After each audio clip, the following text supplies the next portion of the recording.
महाराज जी के पास क्या सिद्धियाँ थी, क्या शक्तियाँ थी, इसके बारे में शायद ही कोई जानता होगा।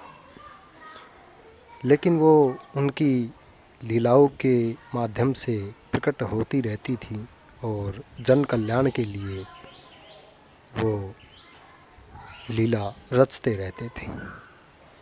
लीलाधारी कब क्या लीला रच दे किसी को नहीं पता होता था।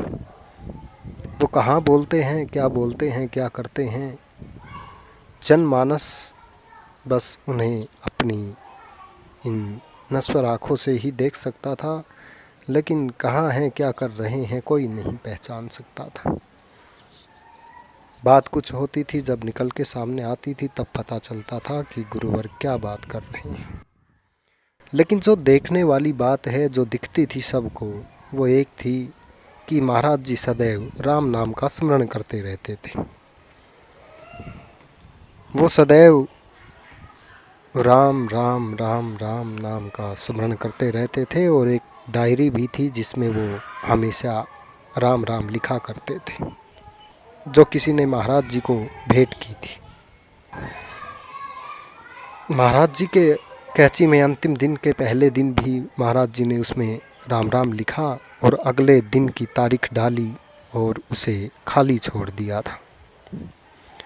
महाराज जी भक्तों को हमेशा हनुमान चालीसा पढ़ने को कहते थे। महाराज जी कहते थे कि हनुमान चालीसा की हर पंक्ति महामंत्र है। महाराज जी अपने जीवन काल में भूखों को भोजन कराना, पीड़ितों की सेवा करना, माँ बाप की सेवा करना, ज़रूरतमंदों भूखों को भोजन कराने पर बहुत जोर देते थे। वो भंडारे करते थे और शायद दूर दराज मनोरम क्षेत्र कैंची में मंदिर बनाने का, हनुमान जी की स्थापना करने का और वहाँ हमेशा भंडारा चलाने का उद्देश्य यही नहीं रहा होगा कि वहाँ एक मनोरम जगह है, मनोरम दृश्य है, मनोरम लुभावना क्षेत्र है। इसके अलावा वहाँ गरीब, भूखे, ज़रूरतमंद लोगों को भोजन कराना, वहाँ के दुख हरना भी महाराज जी की प्रथम सोच रही होगी। वो हमेशा भूखों को भोजन कराते थे और बिना प्रसाद पाए बिना किसी को जाने नहीं देते थे। भोजन कराने पर वो अत्यंत जोर देते थे। खाना खाया कि नहीं, भोजन किया कि नहीं, इसे ये दो, इसे वो दो, इसे खिलाओ, उसे खिलाओ। तो हम भी अपने जीवन में इसे अपना सकते हैं। कम से कम अपने आसपास के जीव जंतुओं और भूखे ज़रूरतमंद लोगों की जितनी हो सके उतनी सहायता कर सकते हैं।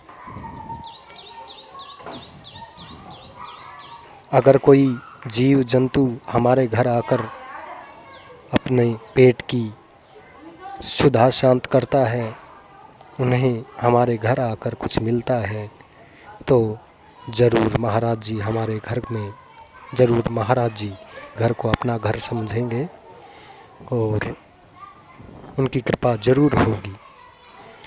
तो कोशिश कीजिए कि अपनी क्षुधा शांत करने के साथ साथ जीव जंतुओं की क्षुधा प्यास को शांत करो। उनकी शिक्षाओं को अपने जीवन में उतारिए। आसपास के लोगों से प्रेम प्यार रखिए और पक्षियों को दाना डालना, पानी पिलाना अपने जीवन की दिनचर्या में शामिल कीजिए।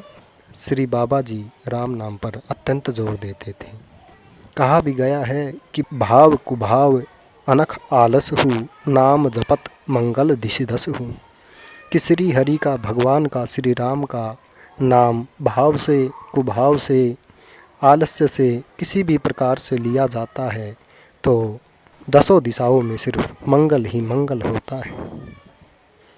भाव कुभाव अनख आलस हूँ, नाम जपत मंगल दिशिदस हूँ।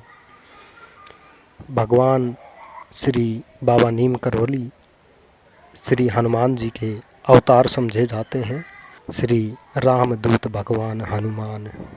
तो आज हम आपके सामने भगवान श्री राम की एक स्तुति प्रस्तुत कर रहे हैं। सुर का कुछ ज्ञान नहीं है, बस भाव प्रधान है। और कहते हैं कि भक्ति भी भाव प्रधान होती है। तो सुरों पर ध्यान ना दीजिएगा, भावों को ध्यान में रखते हुए आपके सामने प्रस्तुत है ये श्री रामचंद्र भगवान की छोटी सी स्तुति। तो आइए सुनते हैं।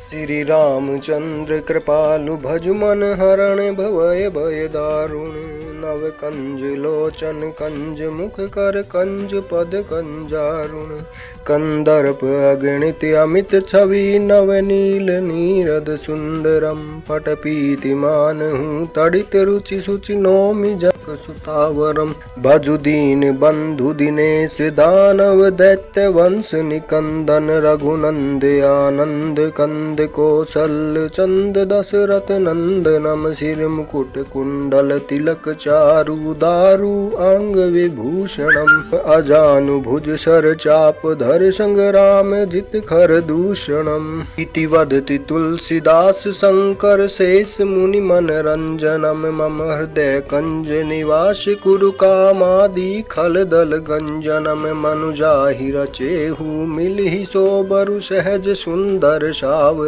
करुणा निधान सुजानु सीलु सनेहु जानत रावरो, एहि भांति गोरी असीस सुनि सिय सहित हिय हरसि, अली तुलसी भावानि पूजी पुनि पुनि मुदित मन मंदिर चली, जानी गोरी अनुकूल सिय हिय हर्षु न जाई कई, मंजुल मंगल मूल बाम अंग फरकन लागे, सियावर रामचंद्र की जय, महाबली हनुमान की जय, सियावर रामचंद्र की जय, महाबली हनुमान की जय, जय हो सिया राम की जय, जय हो सिया राम की जय।